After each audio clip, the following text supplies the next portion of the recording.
Ding, ding, ding, ding, ding. They'll open the borders, or they'll open the border at 6 p.m. Why? Why 6 p.m.? Not like 7 hours. Mercy, Lord have mercy. Because I didn't know my fate. I was like, God, let's see if a war breaks out. What am I going to do? What will I tell my mother? Then someone stole someone's money whilst we were waiting for them to open the borders. But that boss was interested. They wanted to beat the guy. They wanted to beat the guy. Yeah. Obviously, there were people around to stop that. In someone's country, we want to beat a thief. He's a Nigerian. Anyways.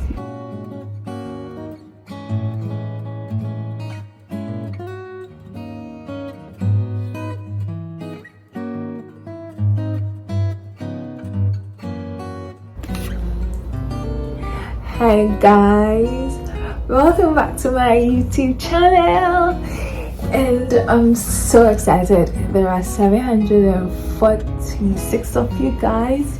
I appreciate you guys so much for watching my videos, for liking and for commenting.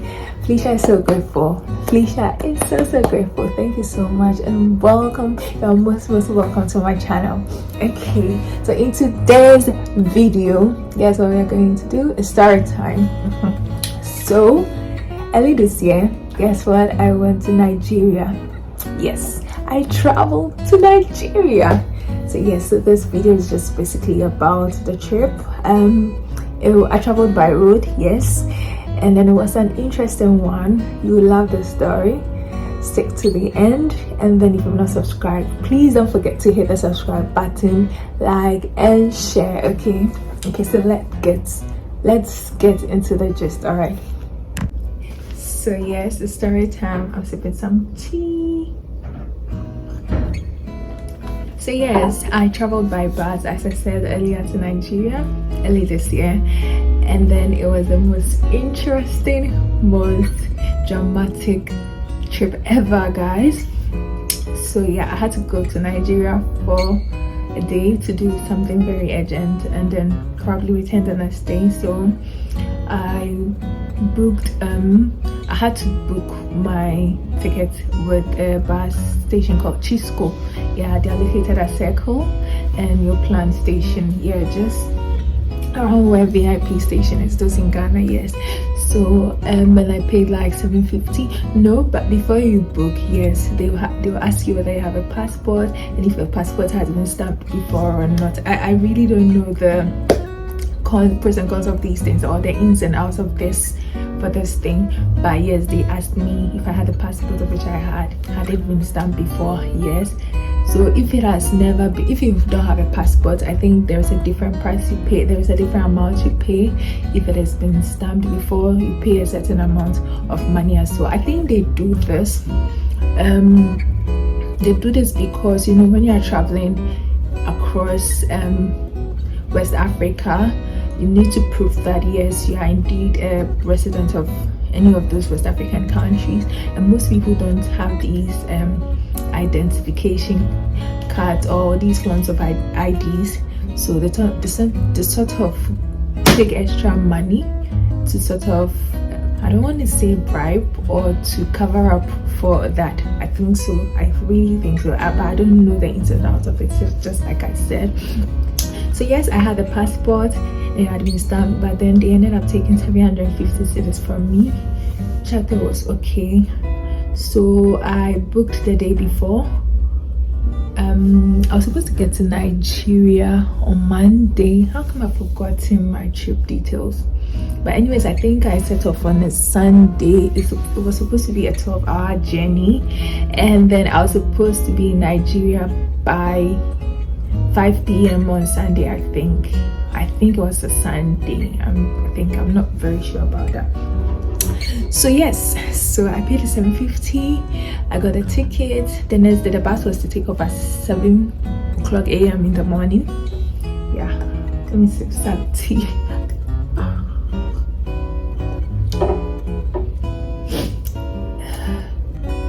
So yes, so the trip started at 7 a.m. but I think it's still for some minutes after 7. I think it was smooth. everything was going on well.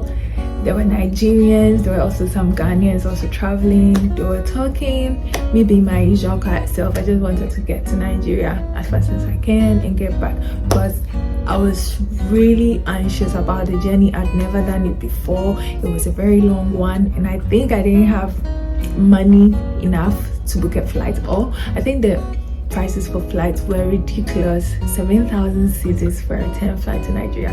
Why would I do that? It didn't make sense, seriously. When I pay 7,000 cities to go to Nigeria, that I can spend some few hours and come back.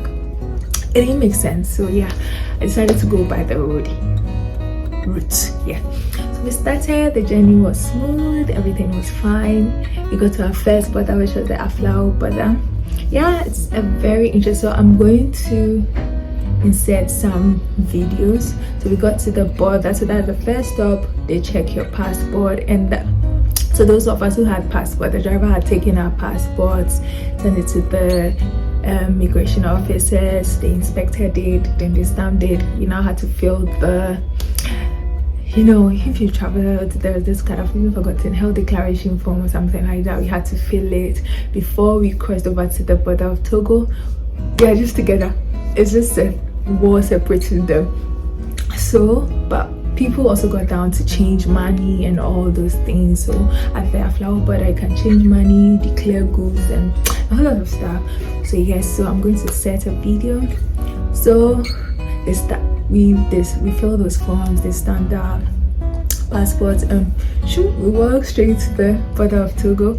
So there are these people who got agent boys or something.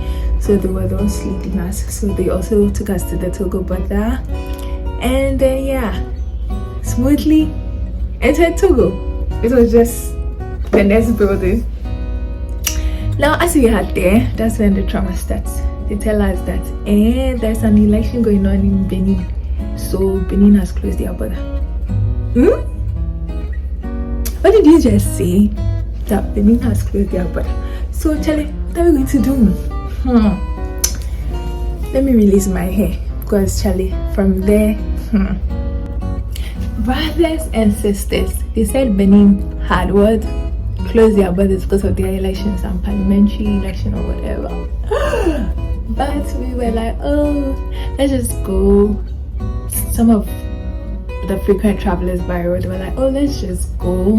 Maybe around 12 or 6 p.m. they open the border for us to travel, because you know you have to, from Togo you move to Benin, then Benin to Nigeria.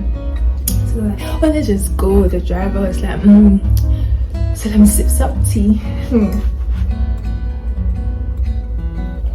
So we finally drive. It took us like about an hour and some minutes, if I'm not exaggerating. Yeah. So around this time it was almost 12 a.m. there. It's 12 noon. I said 12. So we get to the Togo Benin border, and true, they had closed their borders. We asked, when are they going to open these borders? Some were saying 6, some were saying 12 a.m. Anyway, God, what will be my fate now? So I was now more scared that I'm in a country I've never been before, and when we were, the driver had gone to park somewhere by the roadside, and we're supposed to wait till 6 p.m. That was like 6 hours away, or 7 hours or more, and we didn't even know when they were going to open the border. Hey, I don't think I packed my laptop, so I had only my phone. And guess what? Roaming wasn't working. Data roaming wasn't working, people. So I was now stuck with strangers. And me being my quiet self, reserved, anti-so.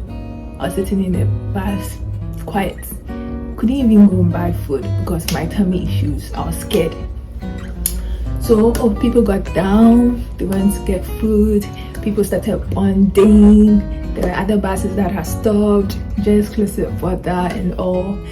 I just sat in the bus, but I met this lovely lady, Nigerian. She was so sweet. She's called Queen. She was so nice. And we started talking, and then we became friends. And she actually did really help me when I got to Nigeria. She was like a savior. She was an angel. She chances on this video in any ways. I pray she sees this. God bless you so much, Queen. You were so nice. God bless you. So I began to panic and worry because I had to do this important thing the next day, and I didn't know if I was going to make it in time to be there and get back to work. Because yes, I was on leave. I had to get back to work. Yeah. So guess what? I was just sitting there. I slept small, woke up.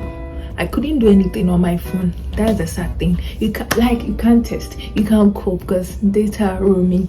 I went to ask if I could buy data, same word. It wasn't working, so I stayed in the bus. I was just sitting in the bus, waiting and counting time. I think I look beautiful. Yeah, my skin is glowing. So yes, so waiting to that. Then something funny happens. So there was this bus who had just parked beside us, and guess what? Someone had stolen money from somebody, and there was this whole drama. They caught the guy, and then they wanted to involve the police. They didn't want. Someone wanted to beat like Nigerians. Said this trip was a very interesting one. But I was scared at the same time. It was getting late. There were military people going up and down, and I was there like, what if there's war? What will happen to me? I'd not informed anyone. Just only one friend of mine knew. Yes, Joseph knew. Nobody else knew where I was. Not my parents. Like, I like doing that. I like vanishing and not letting anyone know. Nobody knew where I was. But if a war breaks and up, and then they start shooting people and all those. We're in Togo. But yes, right guys, Togo is really beautiful. I'm going to send photos to Togo. Is really nice. They have these nice beaches. Wow, it's really pretty. I hope to visit properly. Yeah.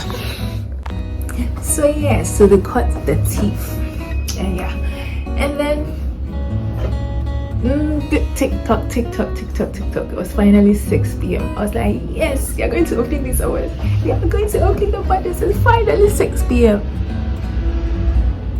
Then they come and say, no. Now they said they open at 12 a.m. I was like, God, why? I started panicking. I started crying. I started praying. But Queen was there to encourage me.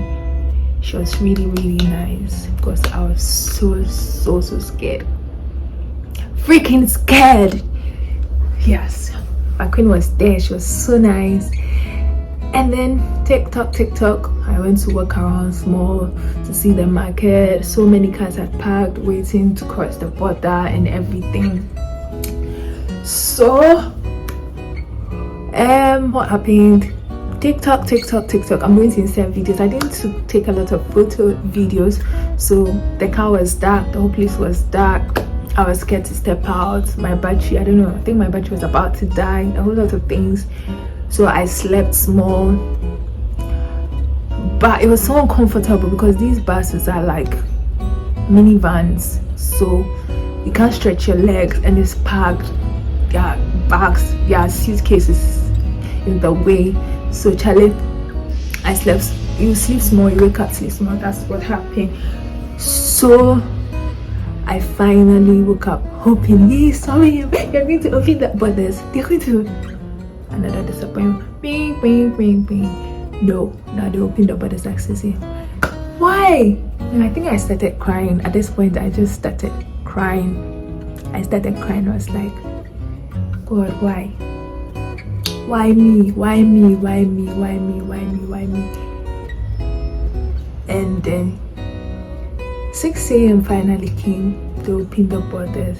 That one was another struggle because so many cars are parked, and then we had to go in line. So hey, my tea is getting cold. Yes. Sorry. Let's wait in line. Finally entered Benin. The driver had to go and buy food or something like that. Spent another 30 minutes or so, and I was worried. I really had to get to Nigeria. I really had to, because I wanted to do a return journey, but it didn't seem possible. So I had to sleep over, then come the next day. It didn't seem possible. So Benin was smooth. I think Benin is actually a beautiful country as well. It's really nice, but one thing I noticed was their motorcyclists, they all have this particular uniform. They all have to wear how do they call that thing? Profile. You know these things that the engineers wear?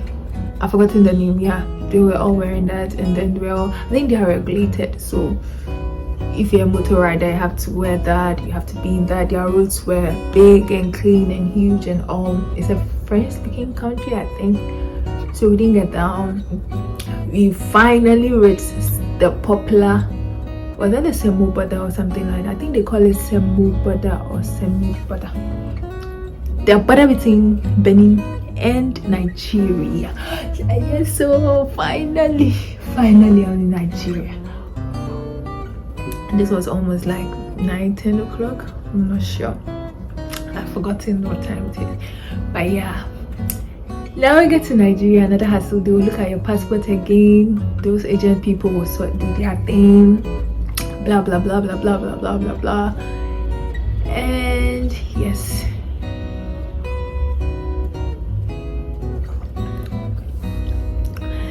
We finally entered Nigeria. Now I thought it was going to be smooth from Ghana to Togo to Benin. Every 2 seconds there is a stop somewhere that you have to stop for them to check. I don't know what they were checking. The driver will drive for few meters or kilometers or whatever. There's a stop between Benin and Lagos. The entry to what am I even saying? Yes.